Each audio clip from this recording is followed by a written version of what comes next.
Our next feature is Oakland-born poet James Cagney. He is the author of two books of poetry, as far as I know, there may be more, including Martian, The Saint of Loneliness, winner of the 2021 James Laughlin Award from the Academy of American Poets. Please visit him at jamescagneypoet.com. Welcome, James. Thank you. Thank you for that. I think I'm still unmuted, so I think we're good to go. And Claire, that was a gorgeous, gorgeous set. It's an honor to get to read with you. That was beautiful, beautiful work. I'd like to dedicate my own reading to a friend of mine from Kansas, actually, Paul, who I went to high school with for a year that will go unspoken during this reading. And actually, as I get started, I want to dedicate this very first poem to my friend Mark States, who's also in this circle. And I want to dedicate this to him because I just want him to hear it. And then, there it is. There you go. Yeah, let's go. This poem and most of the poems I'm going to do tonight probably are going to be brand new, so I can hear them and hear what they sound like and feel like. This one is called Virtuosos of the Animal Kingdom.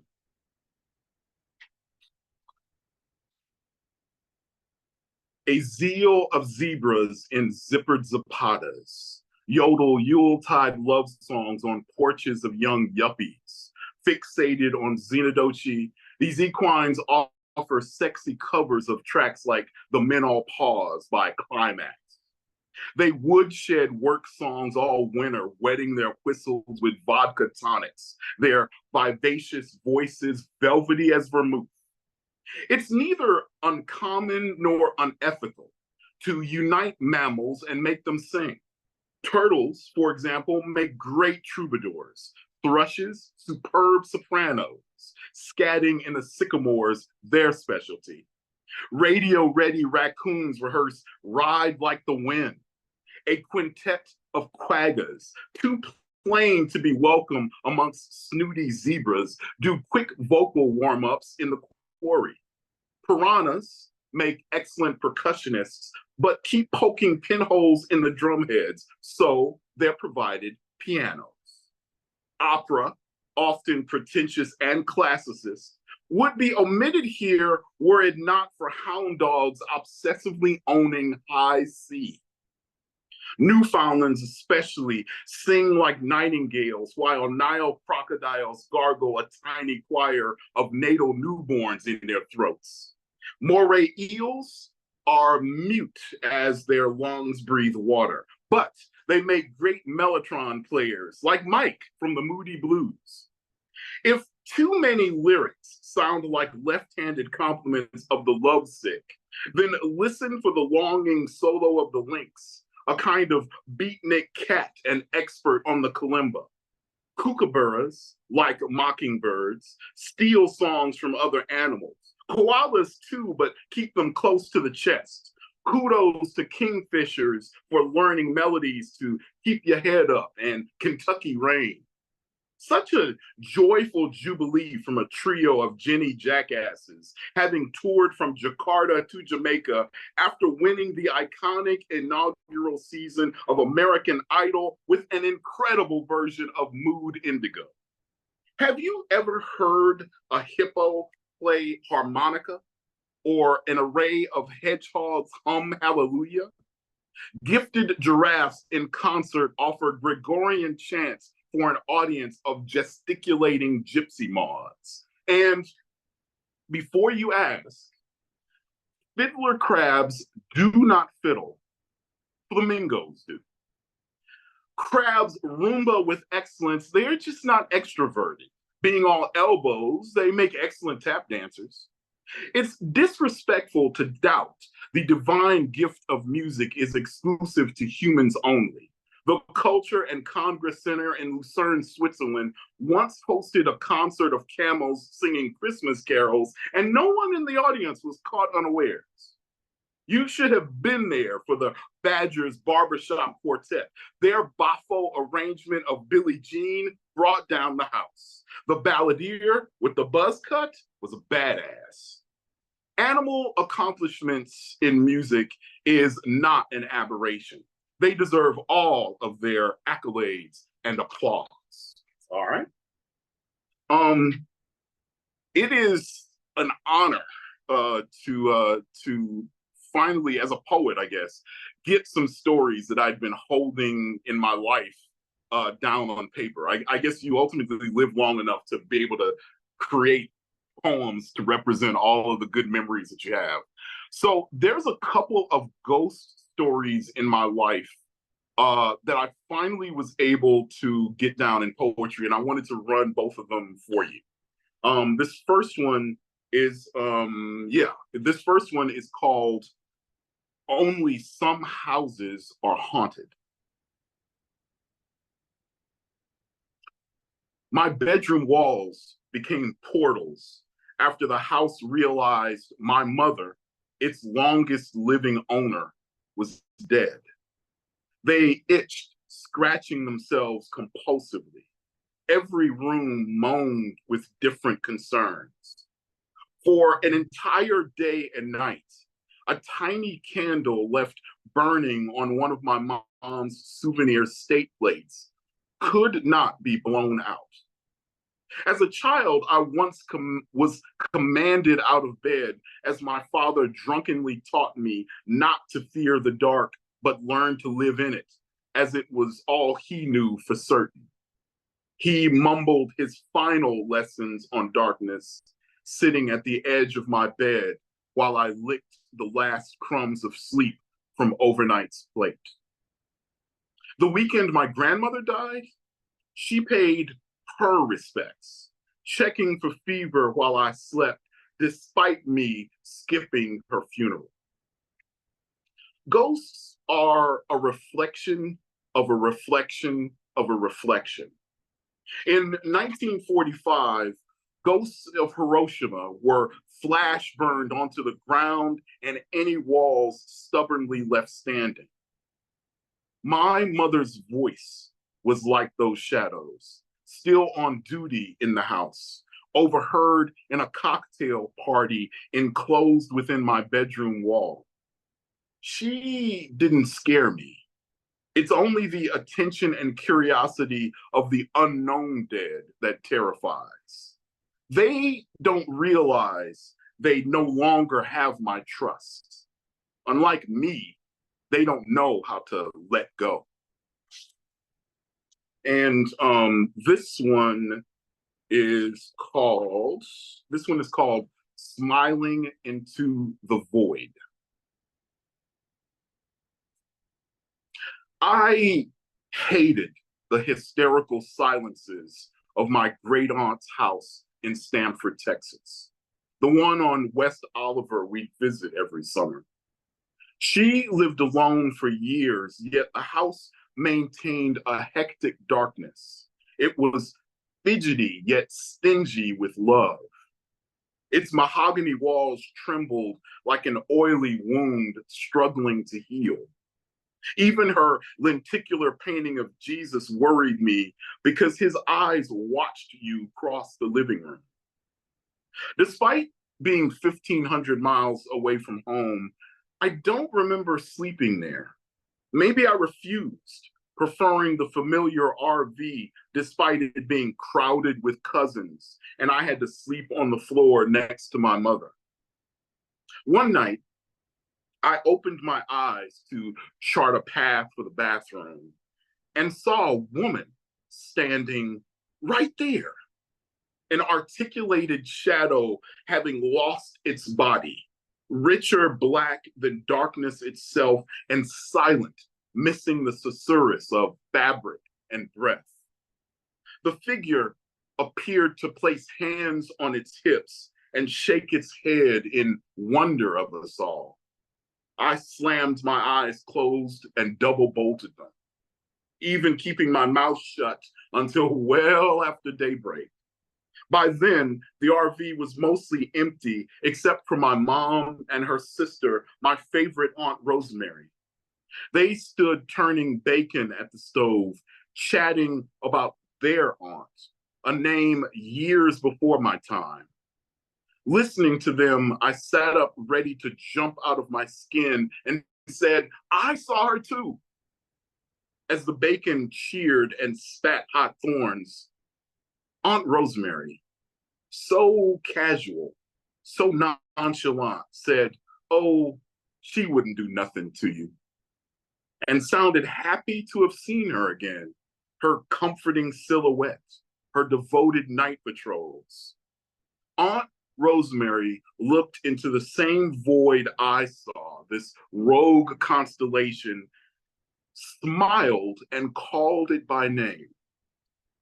Once after dark, my father stood on the bank of a river and called out that we share the same ingredients as stars, the grains of sugar spilling towards us.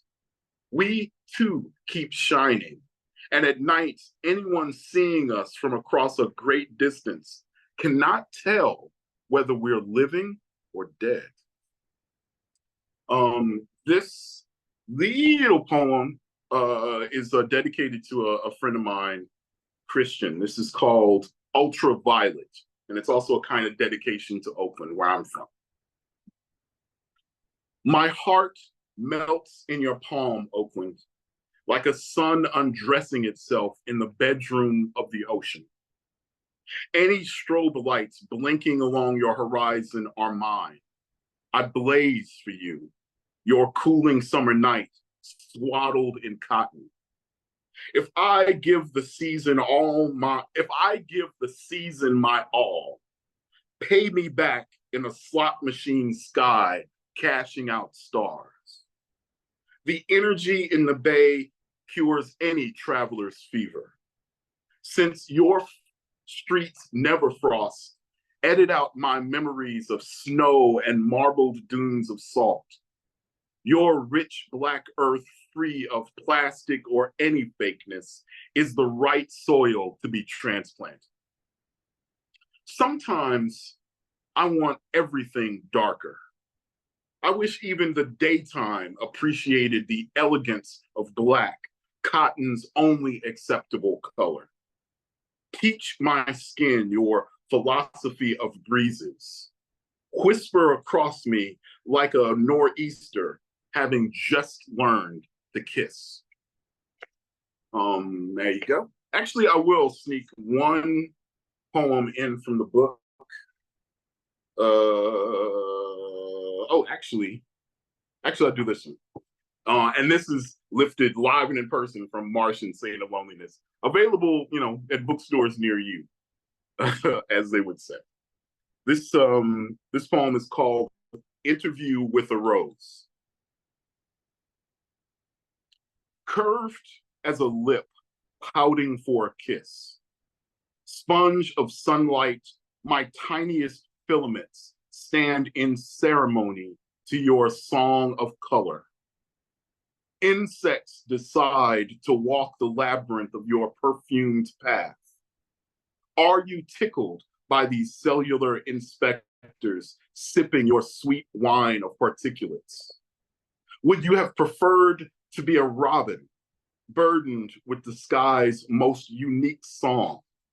Do you wish you were the moon, a whole planet of petals with an atmosphere of cologne? A dolphin bathing in the coral medicines of an oceanic garden.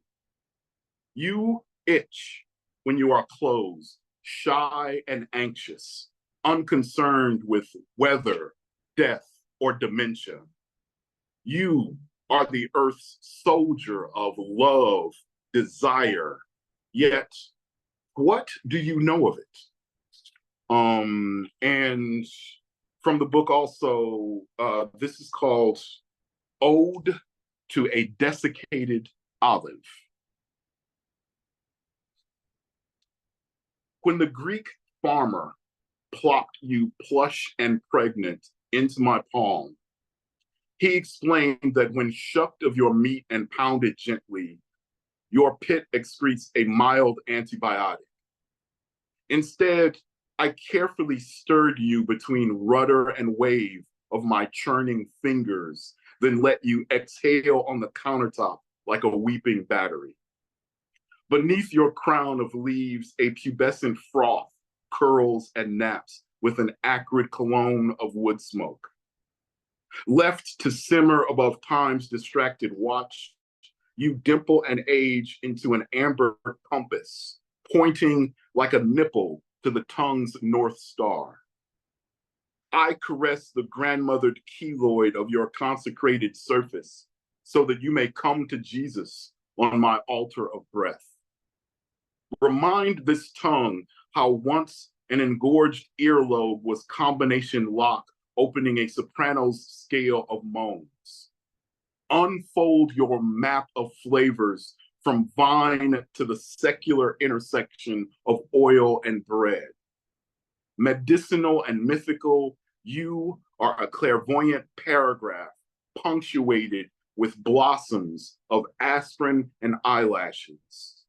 If you take the place of my heart, let my veins be the roots of the tree that brought you here.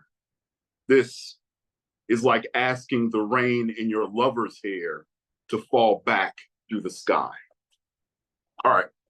So more importantly, this is where I'm going to end with a fairly long poem. I'm going to see if I can punch through.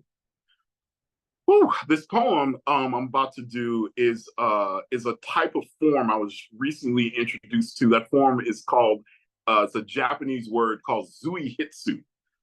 That's Z-U-I-H-I-T-S-U,